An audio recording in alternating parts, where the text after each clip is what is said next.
सनातन धर्म और भारत एक दूसरे के पूरक हैं। सनातन धर्म मजबूत होगा तो भारत मजबूत होगा, भारत मजबूत होगा तो सनातन धर्म मजबूत होगा। अगर इनमें से कोई भी कमजोर होता है तो मान के चलिए दोनों कमजोर होते हैं। विरोधी हावी होंगे तो दोनों को कमजोर करने का प्रयास करेंगे। और यही कारण है जब देश के दुश्मन सफल नहीं हो पा रहे हैं तो विभेद पैदा करने का कार्य कर रहे हैं, अफवाह पैदा करने का काम कर रहे हैं,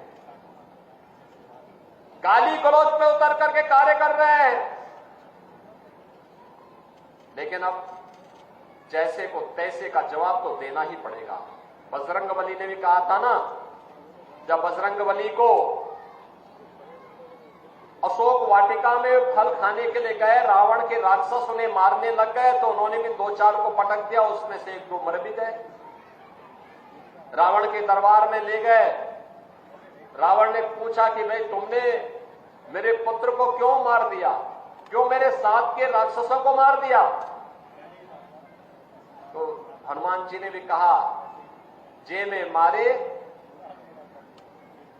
जो मुझे मारे ते में मारे, यानी जिसने मुझे मारा है मैंने उसको मारा है। वो बेवजह मैं फल खा रहा था, अरे फल तो प्रकृति के द्वारा दिया गया, मैं उसको खा रहा था, भूख लगी थी, वो मुझे मारने लग गए, पत्थर मारने लग गए, तो जो पत्थर मारते थे मैंने भी उसको मार दिया। परिणाम क्या हुआ? वही मर गए, मैं जीवित हूं, आपके सामने हूं। अब अगर आप भी कुछ करना चाहेंगे तो इसके बाद आगे भी होगा। तो रावण ने कहा कि मैं इसको पूंछ पे आग लगा दूं। तो उन्होंने कहा इसका परिणाम भी देख लो। हनुमान जी की पूंछ पे आग लगाई तो उन्होंने पूरी सोने की लंका को ही भस्म कर डाला।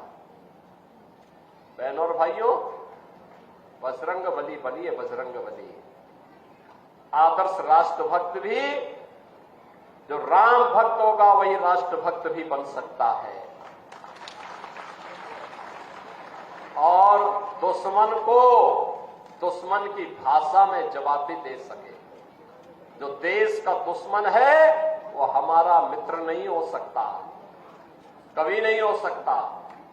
देश का दुश्मन हम सबका दुश्मन है और यह संकल्प हम सबका दीपावली के पर्व पे होना चाहिए।